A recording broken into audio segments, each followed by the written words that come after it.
Shalom Bapak Ibu Saudaraku yang terkasih di dalam Tuhan. Mari sama-sama kita bersuka cita, kita mau masuk dalam hadirat Tuhan. Kita mau menyembah Dia. Kita mau gunakan waktu kita untuk memuji namanya. Terima kasih Tuhan, terima kasih Yesus. Kami percaya kalau hari ini kami ada sebagaimana kami ada semua karena Engkau. Semua karena anugerah-Mu Tuhan. Kami tak mampu berjalan sendiri. Kami tak mampu tanpa penyertaan-Mu dalam kehidupan kami ya Bapa. Kami mengucap syukur Tuhan untuk hari baik yang Kau berikan dalam hidup kami. Biarlah pujian penyembahan ini boleh berkenan di hadapan-Mu.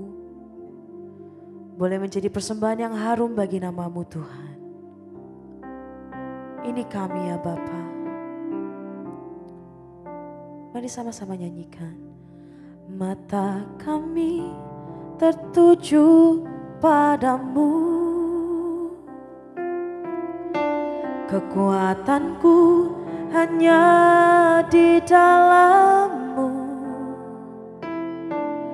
erat dalam dekap-Mu, terlebih di saat tak ku mengerti.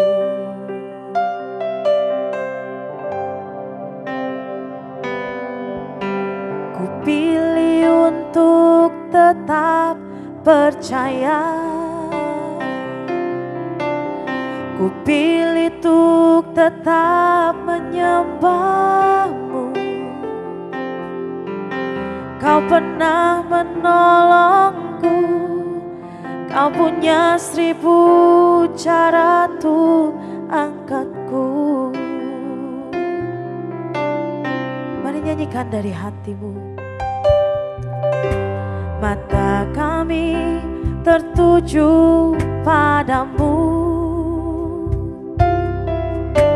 kekuatanku hanya di dalam-Mu, erat dalam dekap-Mu, terlebih di saat aku mengerti. Kami memilih untuk percaya Tuhan. Pilih untuk tetap percaya. Ku pilih untuk tetap menyembah-Mu. Kau pernah menolongku. Kau punya 1000 cara untuk angkatku.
Terjadi dalam hidupku.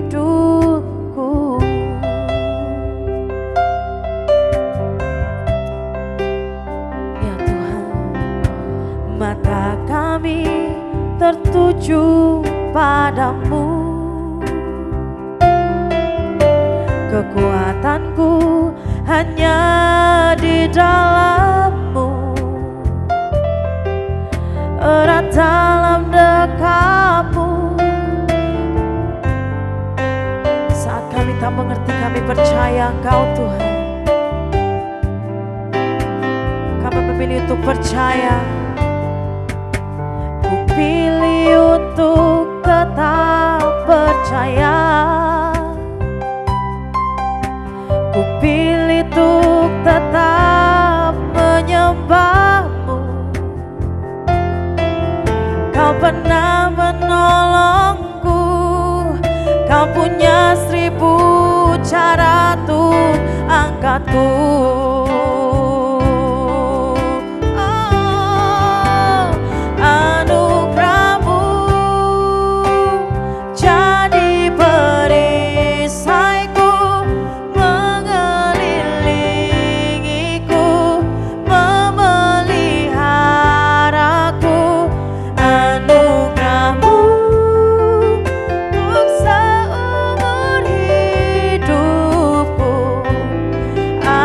Saat yang lain pergi,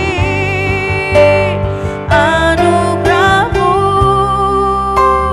jadi perisaiku, mengelilingiku, memeliharaku.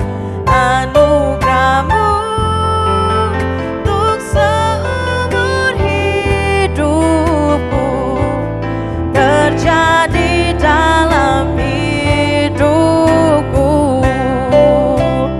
Anugerah-Mu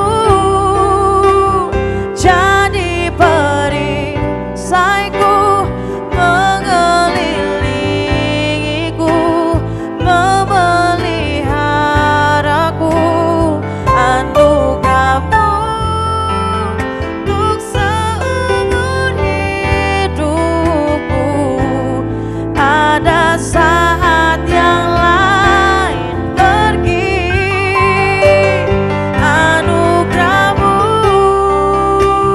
jadi perisaiku, mengelilingiku, memeliharaku. Anugerah-Mu untuk seumur hidupku terjadi dalam hidupku. Mari nyanyikan anugerah-Mu, biarlah jadi perisai dalam hidup kami, mengelilingi kami.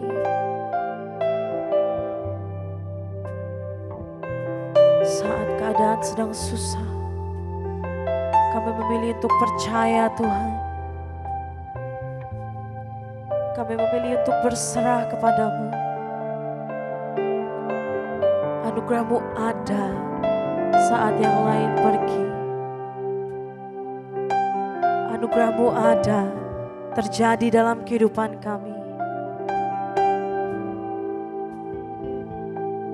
Kami mengucap syukur untuk anugerah-Mu Tuhan. Kami gak layak, tapi Kau yang layakkan kami. Terima kasih Yesus.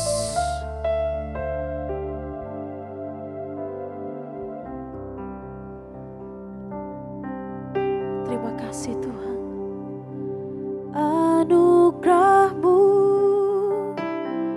jadi perisaiku, mengelilingiku, memeliharaku. Anugerah-Mu untuk seumur hidupku. Ada saat yang lain pergi, anugerah-Mu jadi perisaiku, mengelilingiku, memeliharaku. Anugerah-Mu untuk seumur hidupku terjadi dalam hidupku. Anugerah-Mu jadi perisaiku, mengelilingiku, memeliharaku. Anugerah-Mu seumur hidupku ada saat yang lain pergi, anugerahmu jadi perisaiku, mengelilingiku, memeliharaku. Anugerahmu untuk seumur hidupku terjadi dalam hidup kami. Anugerahmu, anugerahmu, anugerahmu jadi perisaiku, mengelilingiku, memeliharaku. Anugerahmu untuk seumur hidupku ada saat yang lain pergi. Anugerahmu jadi perisaiku, mengelilingiku, memeliharaku. Anugerahmu untuk seumur hidupku terjadi dalam hidupku. Anugerahmu untuk seumur hidupku terjadi dalam hidupku. Anugerahmu untuk seumur hidupku terjadi dalam hidupku.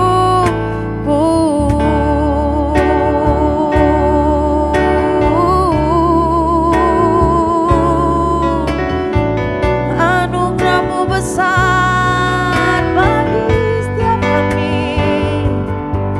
Anugerahmu besar ya Tuhan.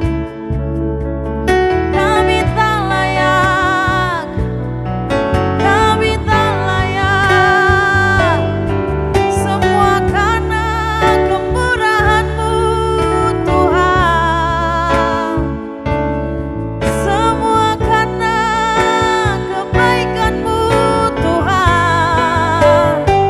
Semua karena mengasihi, Kau mengasihi kami, Kau mengasihi kami.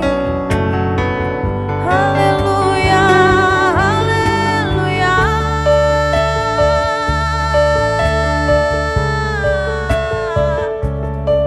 Terima kasih Tuhan, terima kasih Tuhan. Kau yang layak terima pujian, Kau yang layak terima hormat, Kau yang layak terima sembah kami. Hanya Kau yang layak.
Kau sungguh indah, kau sungguh indah.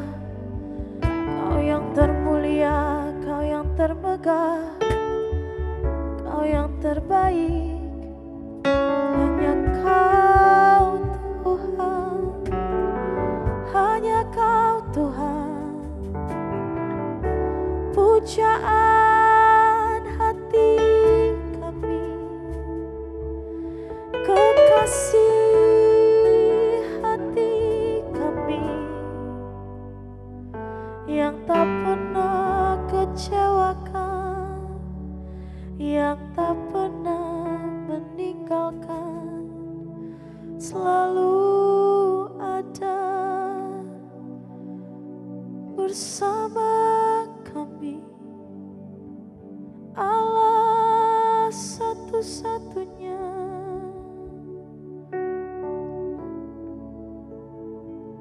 nama Yesus satu-satunya.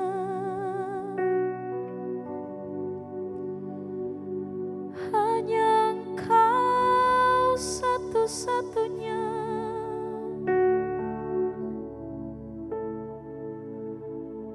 Hanya Engkau satu-satunya. Ya Yesus Tuhan, anugerah-Mu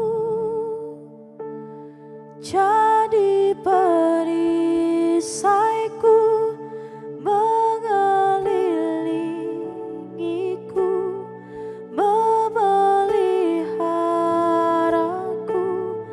Anugerah-Mu untuk seumur hidupku. Ada saat yang lain pergi, anugerah-Mu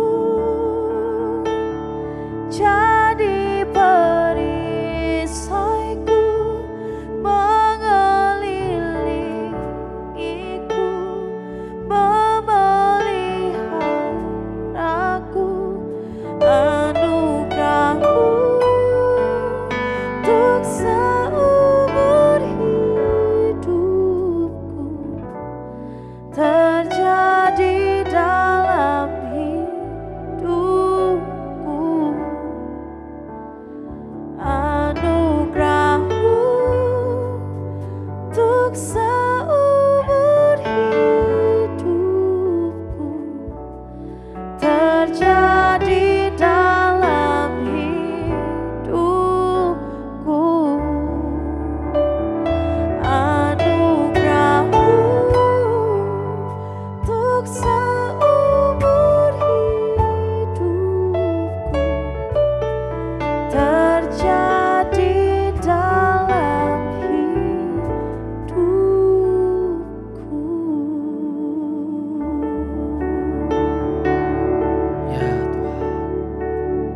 Ya Tuhan, hadirat-Mu itu Tuhan yang kami rindukan setiap hari Tuhan.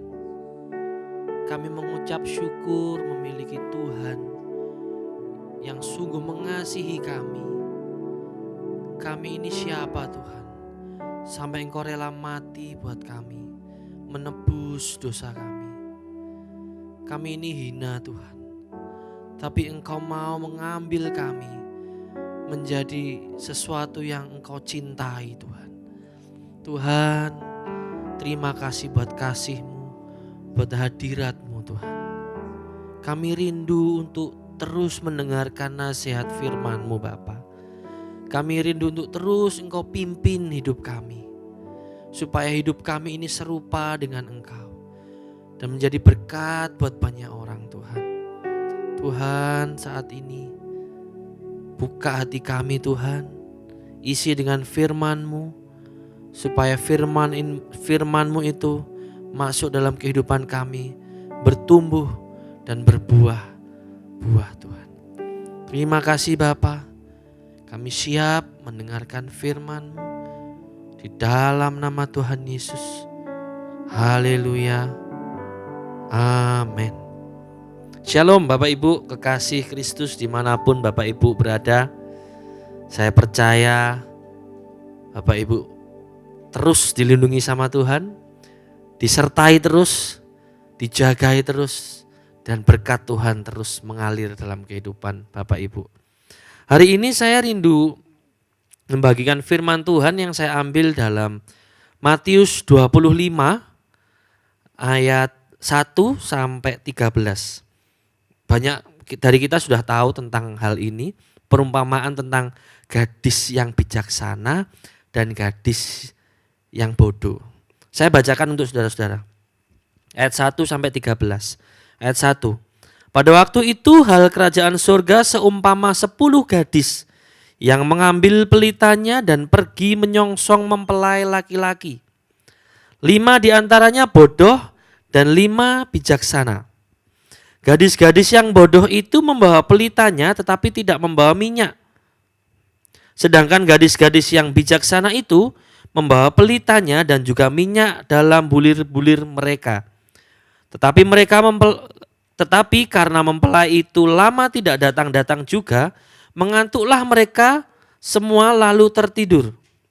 Waktu tengah malam terdengarlah suara orang berseru, "Mempelai datang, songsonglah dia." Gadis-gadis itu pun bangun semuanya lalu membereskan pelita mereka. Ayat 8. Gadis-gadis yang bodoh berkata kepada gadis-gadis yang bijaksana, "Berikanlah kami sedikit dari minyakmu itu, sebab pelita kami hampir padam." Ayat 9. Tetapi jawab gadis-gadis yang bijaksana itu, "Tidak, nanti tidak cukup untuk kami dan untuk kamu. Lebih baik kamu pergi kepada penjual minyak dan membeli di situ." 10. Akan tetapi waktu mereka sedang pergi untuk membelinya, datanglah mempelai itu dan mereka yang telah siap sedia masuk bersama-sama dengan dia ke ruang perjamuan kawin. Lalu pintu ditutup. Ayat 11. Kemudian datang juga gadis-gadis yang lain itu dan berkata, "Tuhan, Tuhan, bukakanlah kami pintu." Tetapi ia menjawab, Aku berkata kepadamu, sesungguhnya aku tidak mengenal kamu." Ayat 13. Karena itu berjaga-jagalah, sebab kamu tidak tahu akan hari maupun akan saatnya. Amin. Dari Matius 23 ayat 1 sampai 13 ini bercerita tentang 5 gadis bijaksana dan 5 gadis bodoh. Tentang perihal kerajaan surga, atau kita bisa bilang bahasa simpelnya tuh tentang kedatangan Tuhan. Kita tuh harus sadar gini saudara-saudara. Memahami, kita nih harus paham benar bahwa kita hidup di dunia ini sedang menunggu waktunya kapan Tuhan panggil kita pulang. Kita harus memahami hal ini terlebih dulu. Bahwa kita berada di dunia ini hidup itu sedang menunggu waktunya kapan Tuhan panggil kita pulang. Kita tuh harus benar-benar punya kesiapan yang benar-benar. Jadi kita harus memprioritaskan apa yang kita kerjakan, apa yang kita lakukan. Kita harus prioritaskan untuk hal kekekalan atau saat Tuhan jemput kita. Biarkan jadi Tuhan itu prioritas utamanya kita. Itu dulu saudara-saudara. Seperti 5 gadis bijaksana. Saat dia menunggu mempelai itu datang, dia tuh benar-benar memprioritaskan jangan sampai pelita ini padam. Karena apa? Fokusnya itu mereka pengen ketemu mempelai. Mereka pengen ketemu mempelai dan jangan sampai mereka ketinggalan itu. Tidak boleh masuk. Gitu saudara-saudara. Jadi memprioritaskan hidup kita ini untuk hal-hal kekekalan saudara-saudara. Mungkin gini, kalau di sekeliling kita banyak yang membuat kita ini ke distract fokus kita. Ke gereja nanti aja deh. Terus gak apa-apa, dosa kecil Tuhan gak tahu. Tuhan pasti ampuni misalnya gitu. Atau doanya besok aja dan banyak yang lain. Hati-hati saudara-saudara. Jangan sampai kita ini ke distract hal-hal di luar itu di dunia. Sampai kita tuh lupa bahwa fokus kita itu kekekalan. Jangan sampai iman kita nih goyah. Dalam konteks gadis bodoh dan gadis bijaksana, gadis bodoh tuh gini, mereka tidak mempersiapkan diri dengan baik atau malah tanpa persiapan apa-apa untuk menyambut kedatangan mempelai. Cuma membawa minyak, cuma membawa lampu, ya apa itu namanya, pelita, cuma bawa pelita aja, nggak bawa minyaknya. Sementara kalau yang gadis bijaksana, mereka tuh selalu bersiap, berjaga-jaga, memiliki preparation yang bagus. Secara sederhana saya bisa katakan gini, gadis yang bijaksana mereka itu mendengar firman, melakukan firman dalam kehidupan mereka, dan mereka tahu jika sewaktu-waktu mereka bisa dipanggil Tuhan. Mereka nggak tahu kapan itu, tapi sewaktu-waktu pasti. Orang yang bijaksana dalam hidup, mereka akan menyiapkan hidup mereka. Sewaktu-waktu Tuhan datang, memanggil mereka, mereka sudah siap. Mereka mendengar firman dan melakukan firman itu. Tapi orang yang bodoh punya sikap gini, kurang mau diajar mungkin. Jadi mereka mungkin dengar mereka firman, tetapi tidak melaksanakan firman itu. Suka menunda untuk melakukan firman, yaitu tadi gereja, minggu besok kan masih ada gereja, ya kan? Dosa sedikit, tidak apa-apalah. Mereka tuh masih berpikir, masih banyak waktu. Aku ini masih muda, aku ini masih kuat. Bertobatnya nanti aja. Umurku sekarang masih 20 tahun, masih 30 tahun, masih kuat-kuatnya. Ngapain ke gereja? Nanti waktu aku umur sudah 60 tahun, baru aku nanti mau ke gereja. Saudara, saya mau katakan begini, ingat saudara-saudara. Syarat untuk dipanggil Tuhan atau bahasa agak kasarnya, syarat untuk mati, itu enggak harus sakit saudara-saudara. Juga enggak harus muda atau enggak harus tua juga. Jadi bisa dibilang, Tuhan panggil kita pulang itu senengnya Tuhan. Saat rumah kita ini sudah siap menurut Tuhan, kita akan dipanggil Tuhan. Saat mempelai itu datang, kita nggak tahu kapan itu mempelainya datang. Kita nggak tahu. Makanya kita ini harus berjaga-jaga. Orang kalau nggak punya konsep yang tadi saya katakan di awal, kalau nggak punya konsep bahwa hidup kita di dunia ini hanya sementara dan tujuannya kita adalah bertemu Bapa di surga. Kalau orang nggak punya konsep ini, agak susah memahami hal ini. Hidup seenaknya sendiri, saudara-saudara. Tapi saat kita mulai punya pengertian bahwa kita nih hidup di dunia ini tinggal menunggu kapan Tuhan panggil, Dia akan mempersiapkan benar-benar hal ini, saudara-saudara.